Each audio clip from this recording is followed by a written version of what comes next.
Welcome back to Celebrity Radio. It's Alex Belfield talking to some of the country's biggest stars and some of my favourite people. And we've got one for you today. Les Dennis, how are you? I'm very good. How are you, mate? Well, you've looked better. Let's make this clear. I've seen you looking more well.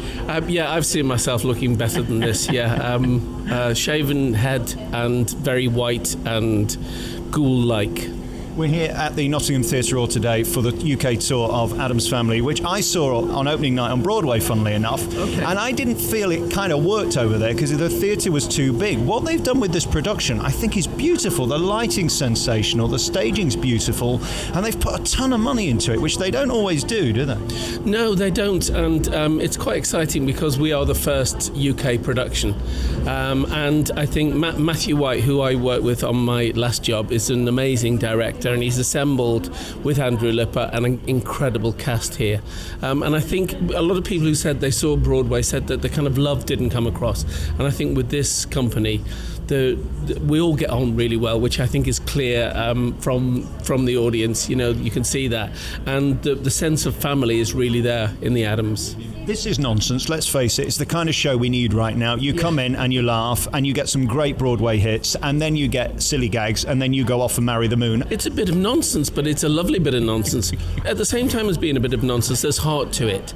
And there is a kind of message in the idea that what is normal, what is dysfunctional, as long as there is love, then that is in the end, you move towards the darkness with love.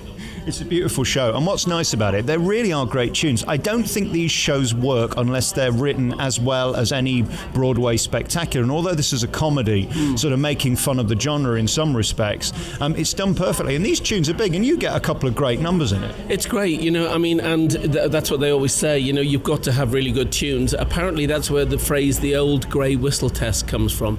The idea that if the guy on the stage door was whistling the tunes during rehearsals, it had passed the old grey whistle test. Wow. And that's what we have here. We have tunes that work and the people will go out and remember. And yeah, I have a lovely song, The Moon and Me, which is just, Uncle Fester falls in love with the moon. So I have this ode, this beautiful love song to the moon. How fun is it being back in Nottingham? We first met about 20 years ago when you were doing Family Fortunes, and I'll never forget your kindness. I was at Radio Nottingham doing the OB on a Saturday, and we came to Central, and there you were doing that show, and you were so sweet, and you showed us around, and we did interviews there with the producers and yourself.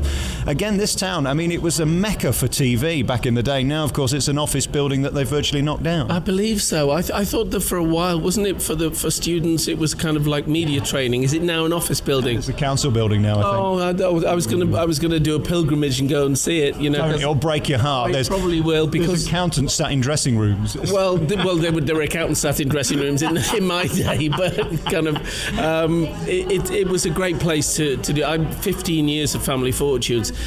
11 of those years here. We did the first 3 or 4 in Nottingham, and then here in Birmingham, and then here in Nottingham we did 11 years. So I've got fond memories of this city. I kind of know it well, and I miss those days. They were great days. We used to do 3 shows a day over a period of 3 weeks. It was an event, though. To go to one of those tapings was fun. You'd have the warm-up guy doing the knob gags, and then you'd come on and do some more shtick, and then of course you got to see the show, and it felt big. It almost feels like those days have gone. Those days, well, I suppose we still have game shows like, The Chase, and we still have Pointless and those shows. And we're right in the middle of the cleaning between shows here at the theatre. What were we talking about, the glamour being gone? Yeah. It's certainly live. Those days are kind of still there. I hope that we still like the game show and the variety show format. But that golden day of getting those type of ratings that you did on a Saturday night, I mean, it really was extraordinary. I mean, you look at Ant and Dec's figures today, and they rave about what X Factor does. You doubled that. Well, in the times of Family Fortunes, in the late 80s, we were getting 16 million viewers. But then there were only 4 channels then, so it's spread out a bit more now. And but I think there were great days. I think I love it when people say, "Oh, you were part of my growing up," and we used to watch Blind Date and Family Fortunes before we went out. So it was kind of a big kind of youth audience as well as an older audience. Those days for me have gone, but I look back on them fondly. I can't remember the last time we spoke. It was definitely here. It was the year you did your autobiography, because we did an hour special for the BBC, and I don't know what you were in, because I see so many of these things. Can you remember? It might have been Eurobeat, the spoof on the Eurovision Song Contest, and we did that year here.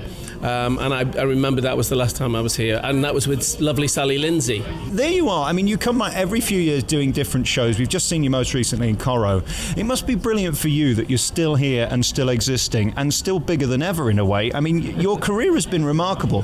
You've not been quiet for long, have you? A lot of people go through sort of peaks and troughs. You seem to have been in work for most of it. I've been in work for most of it. There was a kind of little wilderness time just after Big Brother when the phone didn't ring, but then Ricky Gervais rang, and then things started back again, and with a kind of reinvention. So yeah, you just used the phrase "still here," and that song "I'm Still Here," the Sondheim song, rings a lot of bells for me. And I put it on my Twitter feed. I'm still here, as Sondheim said.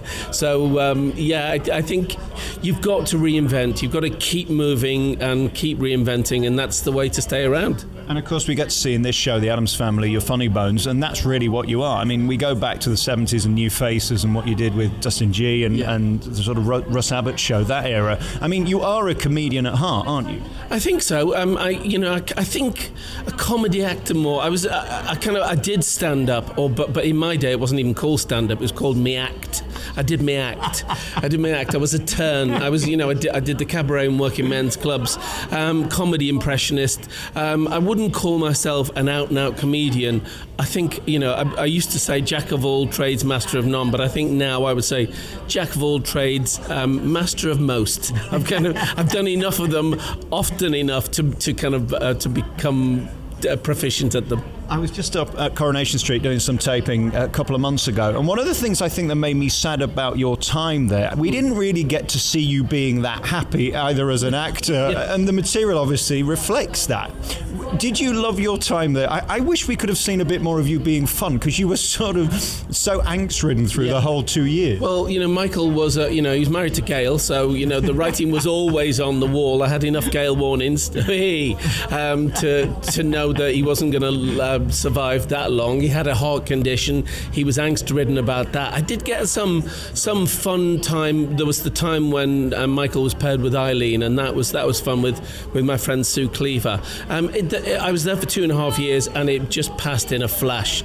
I loved the show. I loved the fact that I was part of it, and that I was one of Gail's 5 husbands. Everybody says 6, but no, she was married twice to Brian Tilsley, so I was husband number 5. She's got the same thing as Sue Cleaver in a way. That comic timing is so dry, but it's so perfect, isn't it? And I think all those guys on that show, I've not met one that's a bad actor, because to keep up and churn it out day after day after day, it's another level of discipline, isn't it? It really is. I mean, we get the scripts, and then on the day we go into the set, whichever set you're in. If you're in if you're in Eileen's house, or you're in the Platt House, or you're in the Rovers, you go in, you kind of read it once for the director, you then put it on camera, and then you tape it. It's as quick as that, and you do have to be on the ball, absolutely. And working with those guys was great experience.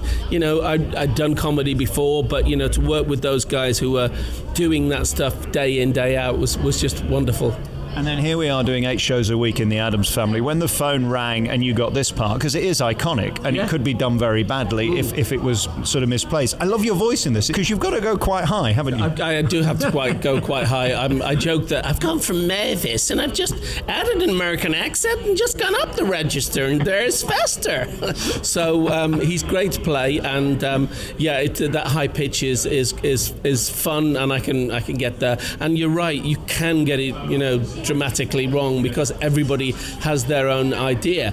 Jackie Coogan originally in the 60s, and then of course Christopher Lloyd, quite a different Fester to Jackie Coogan. I wanted to create my own version, and luckily the fact that we are the first production in the UK, I didn't have to follow somebody in who'd already built that part up. So I made him childlike and high-pitched. I'm so glad they've given you a great band. I thought the sound was just superb. I've seen a lot of stuff on the road recently that's cut corners, and it doesn't do the show, the actors or theatre any good. This hasn't done that. It looks beautiful, and you guys really shine in it. Congratulations. Les Dennis, nice to talk to you again. Cheers, Alex. Nice to talk to you.